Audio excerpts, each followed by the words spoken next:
عموماً ہم فیض کیوں حاصل نہیں کر پاتے کہ ہم کئی بار قربت میں ظاہری و باطنی دونوں پہلوؤں سے ادب کو اتنا ملحوظ خاطر نہیں رکھ پاتے۔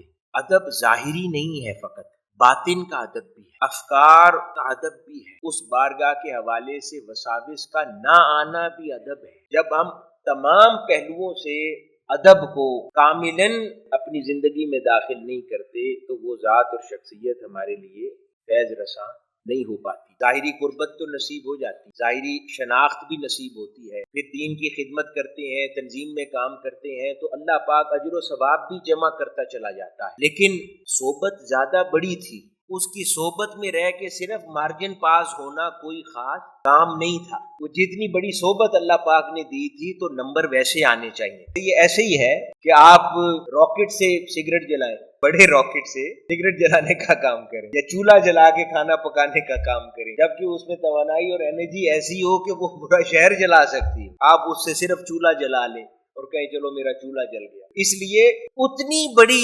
استطاعت والی ہستی سے کچھ زیادہ لینے کی حاجت ہے، اور اس کی عموماً ایک وجہ بنتی ہے کہ ہمارا زندگی میں کما حق ہو ادب ملحوظ خاطر نہیں رہتا۔